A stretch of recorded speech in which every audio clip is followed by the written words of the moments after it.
ঠিক আমাদের মায়ের মধ্যে আমাদের ভালোবাসা, কিন্তু এইভাবে চিকিৎসা ছাড়া তিল তিল করে সে শেষ হয়ে যাবে এটা আমরা কখনো কল্পনা করিনি। আমাদের আশা ছিল আমাদের দেশ নেতা তারেক রহমান আসছে, হয়তো তার সুচিকিৎসা হবে, সে আবার সুস্থ হয়ে মাঠে আসবে।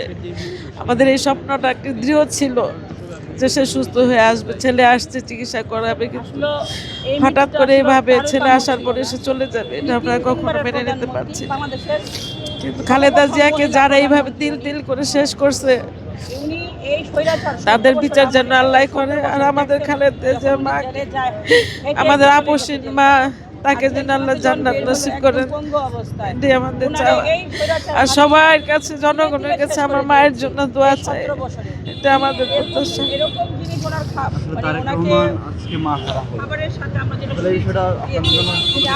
আসলে যাদের বাবা মা নাই তারাই বুঝে। আমারও বাবা নাই, মা আছেন, কিন্তু বাবা মা না থাকলে যে সন্তানদের কতটুকু কষ্ট এটা যার নাই সে বুঝে। আমার বাবা নাই, যখনই মনে হয় আমাদের শূন্যতা অনেক।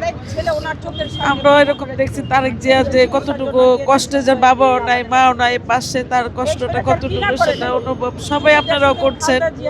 কিন্তু আমরা মনে করি যে উনি তো খুব শক্ত মানুষ, উনি ধৈর্য নিয়ে যেন দেশটাকে সুন্দরভাবে আবার আমাদের মাঝে সেই মা হারানোর যে কষ্টটা সে যেন আমাদের ভুলিয়ে দিতে পারে, আমরা সেই দোয়াটাই করি। এই মুহূর্তে বেগম খালেদা জিয়ার আসলে বিএনপির জন্য কতটুকু প্রয়োজন ছিল? অনেক অনেক প্রয়োজন ছিল। আপনি দেখেন, এই অসুস্থ হওয়ার আগে তাকে বিদেশ নেওয়ার জন্য খুবই করছে, কিন্তু উনি যাবেন না। আমি দেশ ছেড়ে যাব না, এটা আমার দেশ, আমি এখানেই মরবো।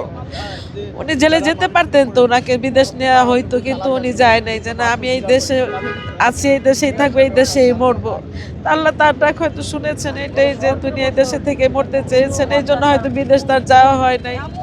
কত তো সিদ্ধান্ত নিলের মেয়েদের নেওয়ার জন্য, কিন্তু ওইটাই আল্লাহ যেটা ভালো মনে করছেন সেটাই হয়েছে।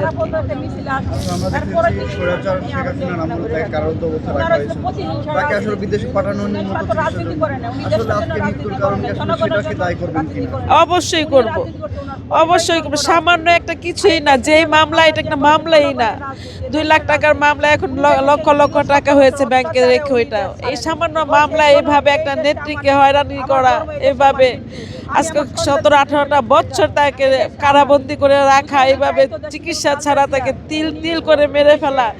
আপনারা তো এই দেশের জনগণ, আপনারাও বুঝতে পারেন যে এটা কি আসলে কি সঠিক না ভুল না সত্য কোনটা, আপনারাও ভালো জানেন। আমরা সবাই চাই, সারা জনগণ, সারা বাংলাদেশের জনগণ চাই এর সুষ্ঠু বিচার হোক।